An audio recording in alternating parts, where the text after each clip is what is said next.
What's going on? Welcome back to the channel. Today we're going to talk to you about Palantir. I want to go over some of the current data points, break it down on what's really been moving, and go over everything else you need to know. But first, make sure to hit that thumbs up. And with that, let's get right to it.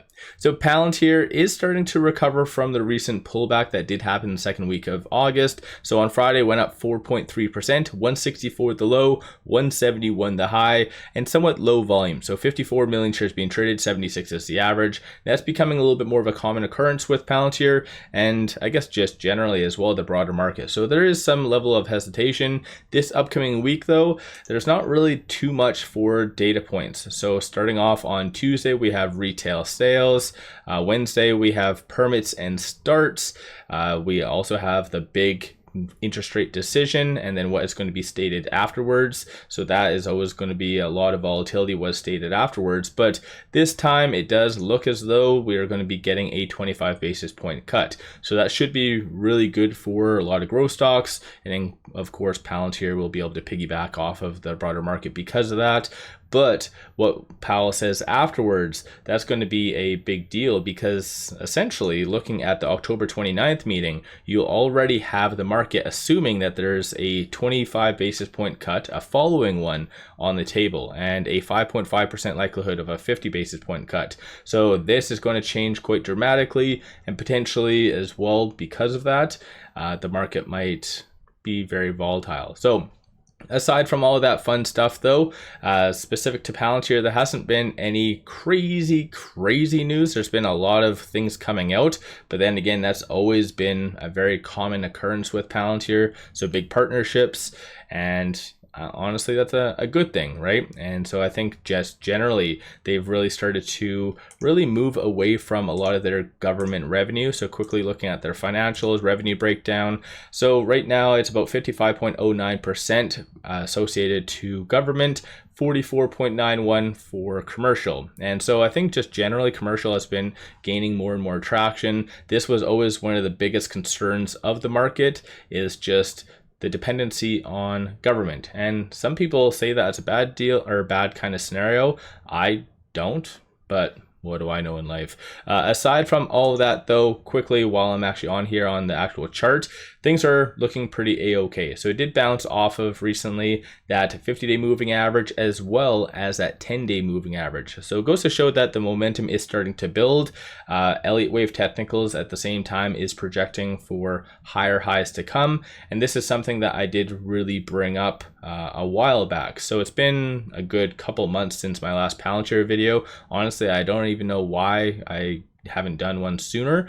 But for those of you that did follow my Palantir videos, it's been exactly on point. So this is one thing I really like about Palantir, is you can actually look at the data behind the scenes and it paints a picture on exactly what and where it will be going. And honestly, it's been extremely accurate. So looking as far as this, with going into next week, you have a lot of good momentum. Hypothetically, you do see a little bit of a gap that does potentially could consolidate to roughly around that 168. So I'll go over some of the fib levels as well and how that kind of matches with that.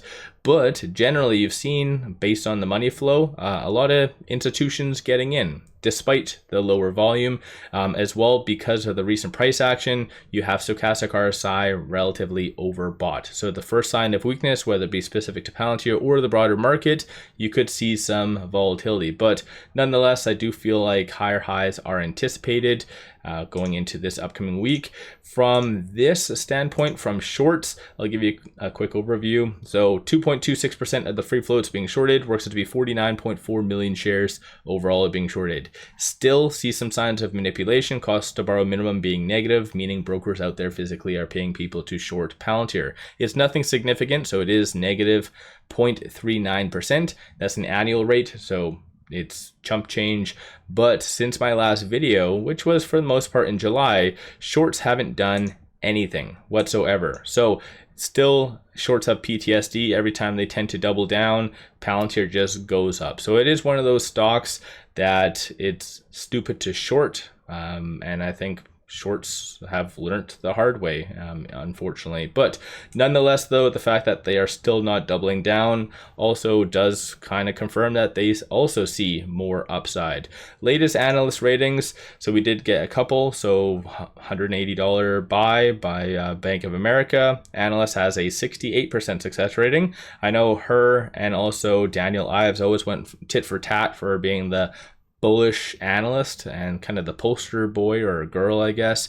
But Daniel Ives did give a $200 buy, and that was last month. So she didn't match that. So shows a little bit of, again, hesitation. As a consensus over the last 3 months, though, $155 is that price target, representing a 9% downside. So despite everything, analysts are still kind of behind the gun a little bit.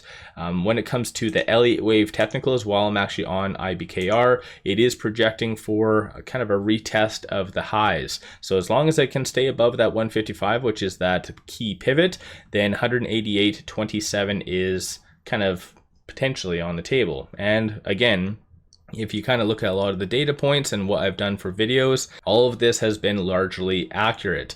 And so, of course, I think based on the return on investment, best way to play this would be through options, but you guys do your own due diligence and all the other fun jazz. Speaking of options, so on Friday, there was 342 million in calls, 82 million in puts, 52% of all the options being done were bullish in nature. From a bull standpoint, you do see going into this upcoming week a consensus for it to be around that 185 to 190, which is obviously what the Elliott Wave technicals are kind of projecting. Bears are anticipating for it to be sub 152. I don't understand where that's really coming from.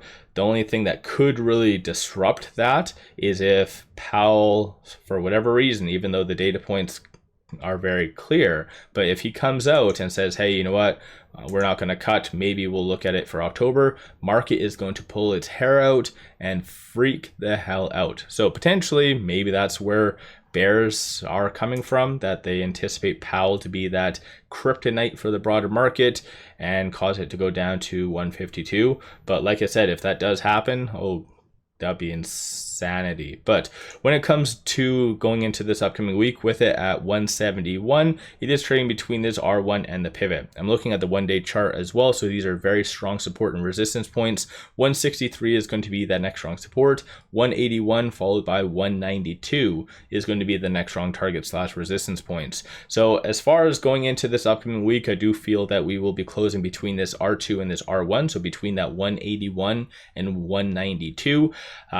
Again, dependent on what Powell says afterwards, because I do feel that this cut for the September 17th is already priced in. But what is kind of estimated for the October 29th, this is all speculation. So dependent on what Powell says afterwards, that will change the dynamic of this and potentially start having the market price in a following 25 or possibly even a 50 basis point cut. So again, I wouldn't really rule out 192 for this upcoming week, but in my opinion, it'll kind of stay within this range between this R2 and this R1. So let me know your thoughts on Palantir. Have you been buying? Did you buy the dip? Did you sell? What have you been doing? Again, going back over here just to play devil's advocate, I do see a little bit of a gap. So quickly going back over to the market position, it could hypothetically pull back down to that 162. So you have a couple strong buys right here. But let's say worse for wear, some negative news does come out that we are not aware of yet, such as tariff or whatever else. It could consolidate to that 161. There seems to be a little bit of a gap right there. But nonetheless, just kind of stay tuned. I think Palantir, best way to play it is dollar cost average, but you guys do your own due diligence. So where do you see Palantir going for this upcoming week? Don't forget to hit that thumbs up. One final thing, pop over to my Patreon if you're looking for some solid buy signals on stocks, options, crypto, many of which have been absolutely on point. Worthwhile to pop over there and take a look. With all that said, appreciate all of you watching.